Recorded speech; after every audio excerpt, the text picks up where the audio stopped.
So let's dig in, because this is really important. Okay, it's a much bigger point here I'm going to get to, but we need to dig in, and this has to do with stocks. It's not going to be just COVID. And people say you're out of your element. You know what you're talking about. Do me a favor, for those who say that, go back and listen to my February podcast. Just go back. I promise it's going to be entertaining as hell. Listen, February, March, April, May, June, and I'll challenge you to find someone who's been more right about things on COVID. And I'm not saying that to pat myself in the back. It's that this podcast goes out to a lot of people, and getting statistics from doctors, that's what led me to dig in even further, because I was doing what you're doing right now, looking at CDC and WHO statistics, which are bullshit. They're bullshit. They're biased organizations. It's very, very easy to see that, guys. A lot of information is being suppressed. I'm going to cover that. That's not a conspiracy theory. It's obvious, and I'm going to show you how obvious it is. But for me, the stats that I was seeing from CDC and WHO contradicted a lot of stats I was seeing other places, and it made me dig further and further and further and further and find very, very good sources that are unbiased, funded by both sides of the aisle. Not bullshit sources.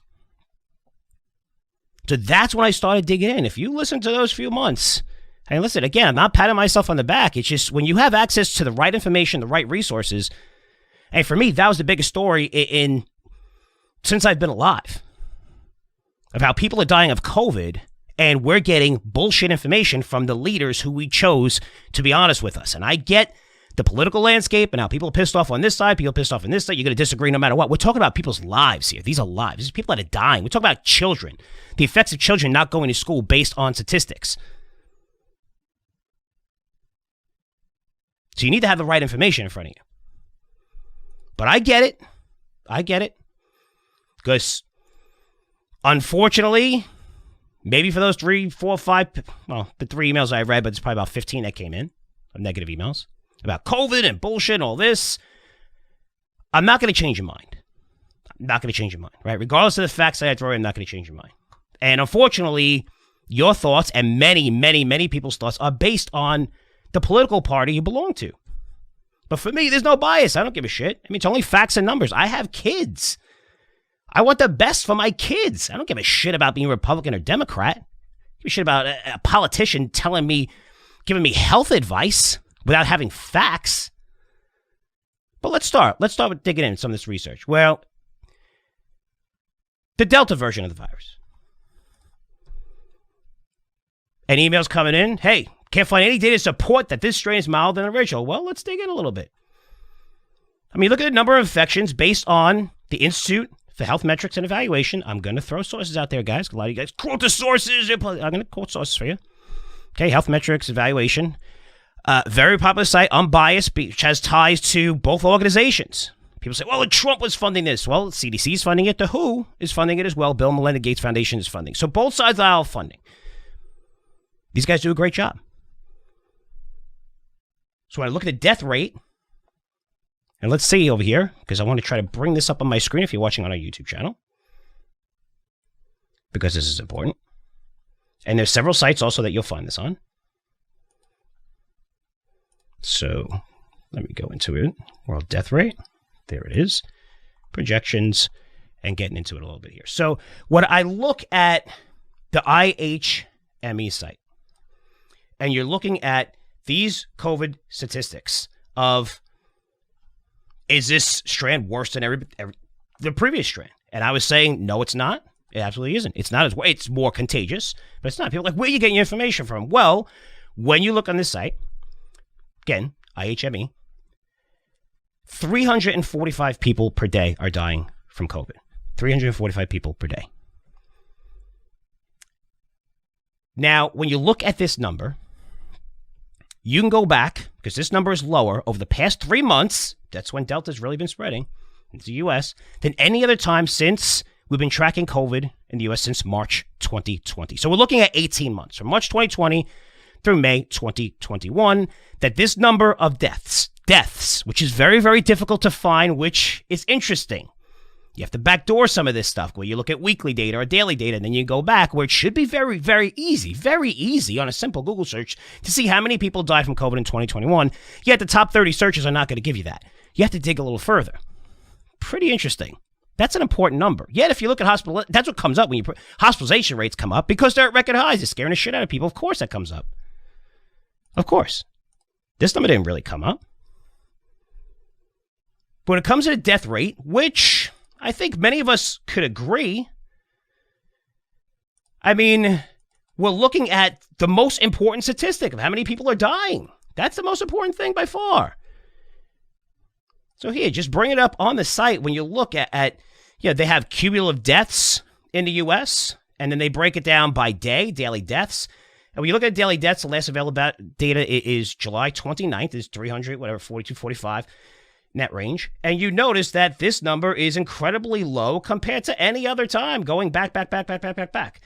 So we have very, very low deaths. But when we look at the infection rates, and again, I'm showing this right here. So if we look at the infection rates and we look at around the same date, 30th to 29th, we're looking at 100,000 infections. The last time we've seen this amount of infections was around February.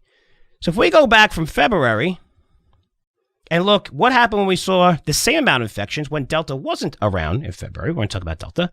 Okay. And the infection rate was much, much higher. Again, you could follow me on the YouTube page where I'm showing charts, showing figures. That's what everybody wants to see. So I'm going to show it to you. And I don't blame you for asking. You should be asking.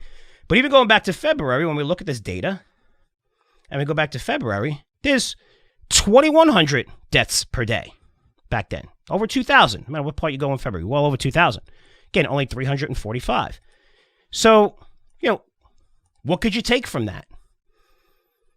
Because the last time we saw, again, that infection rate this high, comparable to where it is in February 2021, 2,100 people dying from COVID, that's a 2.3% death rate of infected. To put that in perspective, SARS was 10%. Early on in March, this percentage was around 10% as New York decided to put all infected people in nursing homes. Again, enough blame to go around. Nobody knows the disease. Everyone's like, let's separate these people. Again, I'm not pointing blame and whatever. But New York did do that, right? So what happened? That inflated it because we didn't know that COVID is most deadly among older people. And a lot of those older people have underlying conditions. So that's when it spread like crazy, and that's when we had boats coming up the coastlines, California, New York, all that stuff. But it's 2.3%. That was February. That's the death rate of infected. Today, infections, again, same rate, seeing roughly, say, 350 deaths per day. That amounts to 0.39% compared to 2.3% in February. And that's a death rate of infected people. So if you're keeping score at home, that's an 83% decline in death rates, which you're not going to find in any media sites because nobody wants to say that. Nobody wants to say less people are dying. They're not. They're going to get less control. They're not going to be able to scare the shit out of you. They're not going to be able to mandate masks. They're not going to be able to mandate that you must get the vaccine no matter what. And that's what we're seeing everywhere. And believe me, guys, it's coming. You're seeing news stories here and there. It's coming. You're going to need it in New York City. I mean, it's going to spread like wildfire on a flight, everything. You're going to have to show proof. You're just going to wear one of those fucking lanyards around your neck and have the card on you. And you have de Blasio. Guy's fucking such a meathead. Anyway, he's like, and if you have a fake card, it's, a felony. Like he's threatening people, right? It's just, the control is just so funny. But look, it's an 83% decline in death rates. So saying the Delta virus, while more contagious, is definitely more mild than the original strain when it comes to deaths. It's not as deadly, right? I think we could assume that. That's pretty good, using statistics that I obviously gave you. Now, what about the claim that the death rate is the same in 2020 as it was in 2019? And everyone went crazy over this. And then I started looking at the emails and like, the U.S. I'm like, no, it's not the U.S. It's globally. I went back to listen to my podcast, and I will give that to you. Talking about stats in and out, okay? To globally, I said the U.S. The U.S., if you look at the U.S. and death rates 2020, you'll see 50 million hits of how this is record deaths, right? That's a great, great headline for everyone's agenda out there. That's awesome. So we have record deaths in 2020 in the U.S., okay? Globally is a much bigger deal, right? The U.S. is what, 4.5% of the world's population? That's about it. So if you look globally, much more relevant here, according to the World Data Atlas, also macrotrends.com, you're looking at 7.6 people per 1,000 died in 2020. The same amount of people, 7.6 per 1,000, died in 2019. 2018, around the same amount. Held pretty steady. If you're on the YouTube page, we can go into this. So it's the world death rate, and I have this chart up, and you'll see from 2011 to 2020, 7.8, 7.7, 7.6, 7.6. 2020, 7.6. 2019, 7.6. 2018, 7.6. Okay, you're not seeing the increase. 2015, 16, and 17 was 7.5, but even before that, 15, 14, 13, around 7.6. And if you look at the chart that I have up, you see that rate at over 10% in 1984 and over 20% in 1950, dating back then. And I didn't randomly pick a site here. I wanted to get a couple of sites for you guys. So even looking at other sites where macro trends, you can punch in macrotrends.net/countries/WLD/world/rate, death-rate. Okay, just put in macrotrends.net world death rate, and it's going to come up. Same thing right here, 7.6. You see it.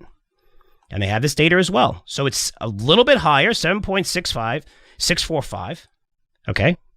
Deaths per 100,000, 7.6 in 2020, 7.6. But you see it's steady.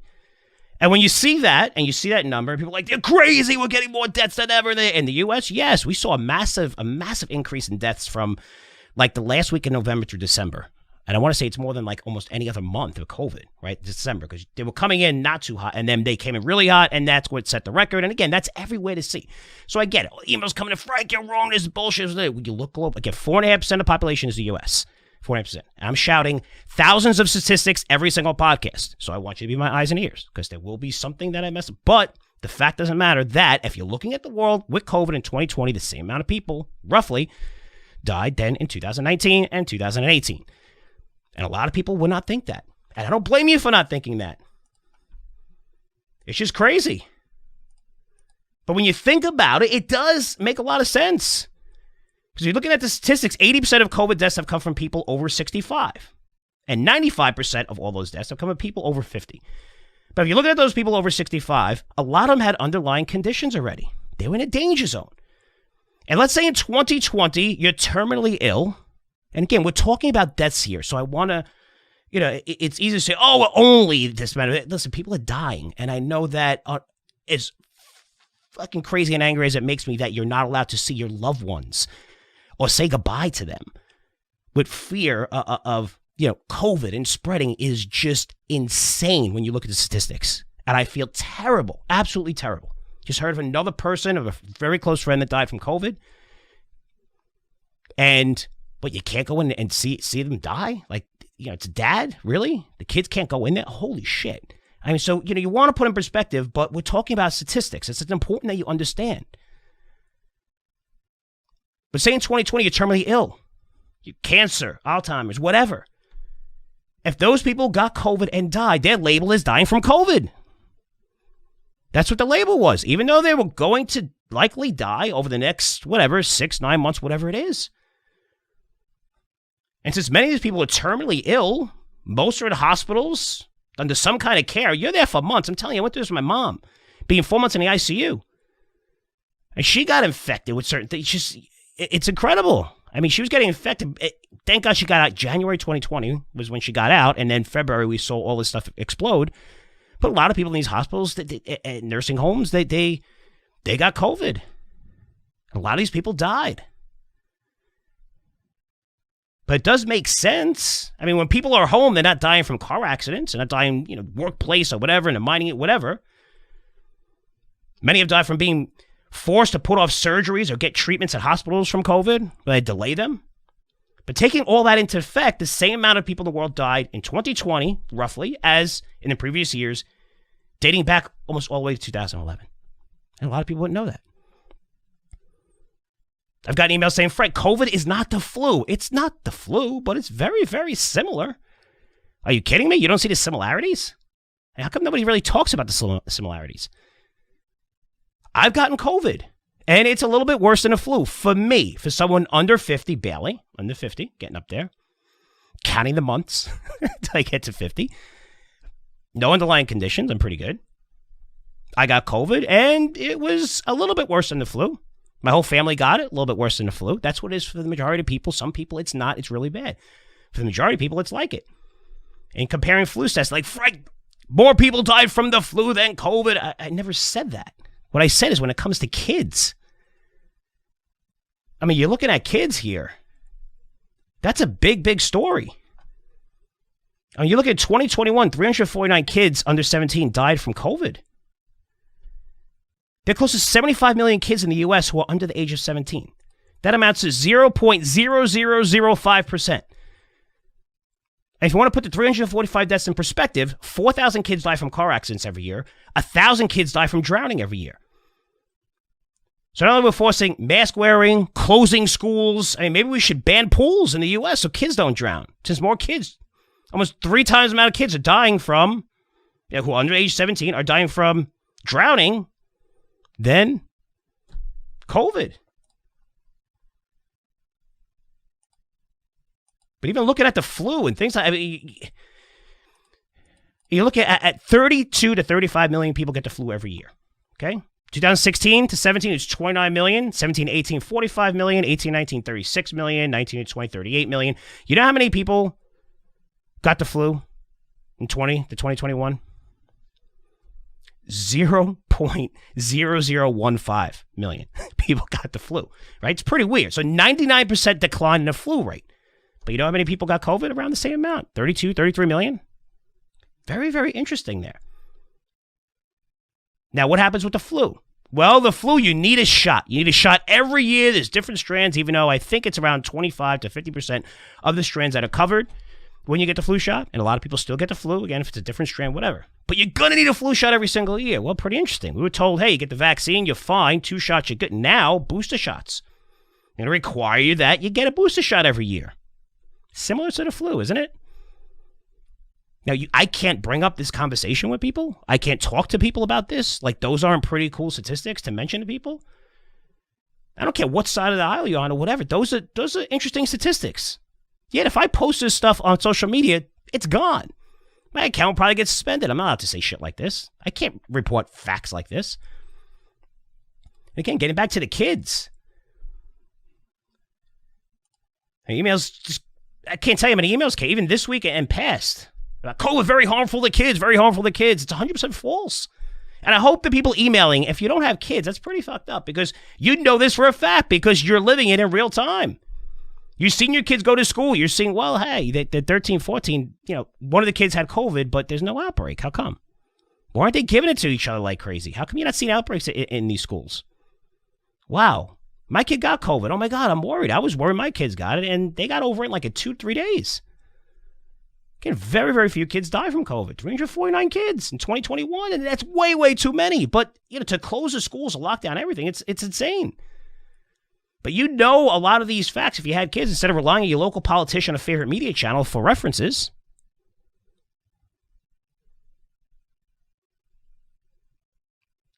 But 349 kids under 17 died from COVID?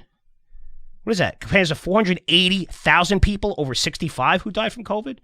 And again, 95% of those deaths came from people over 50 years old.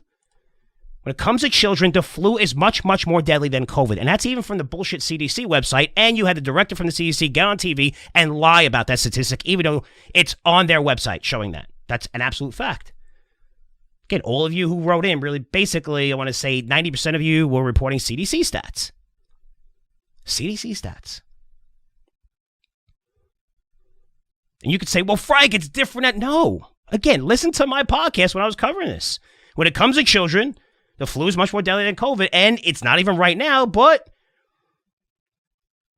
and you look at now, how much more do we know about COVID than we did, say, back in October? Because in October 2020, I was covering the statistics during the heart of the crisis. At that point, there was 72 children under the age of 15 that died from COVID-19. And from 2007 to 2018, 643 children the age of 17 died from influenza. That was from the recent data with census. So that means a child was 9 times more likely to die from the flu than COVID. Pretty crazy.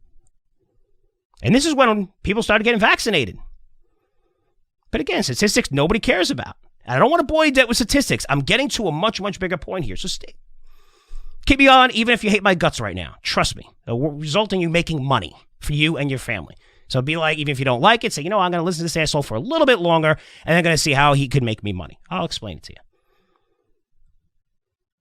But finding statistics, the death rate numbers for COVID for 2021, it's just very difficult. It's kind of surprising. Then again, it's not, because now the amount of information that you should be seeing is being suppressed. And a lot of that you try to find on Google.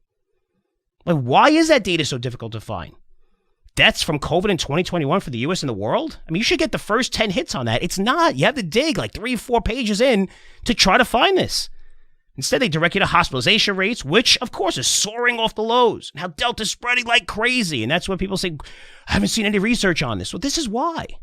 I mean, I'm fortunate to be tapped into doctors all over the world that all say the same thing, every single one of them. That's the guarantee, the certainty. Listen, here's some links. Here's what I'm seeing, and please don't mention my name. You just can't. How crazy is that? Doctors in the field are not allowed to report data publicly that they see. Isn't that American? Isn't that democracy? Isn't that how we get better? But why is that? It's because a lower death rate is less scary. It's not entertaining. It's not going to support mandates for vaccines and mask wearing. It doesn't give power and control to our politicians and government. So you see most media sites reporting hospitalization rates, infection rates, and how they're surging and surging and surging. Those are the numbers you're seeing on CNBC now.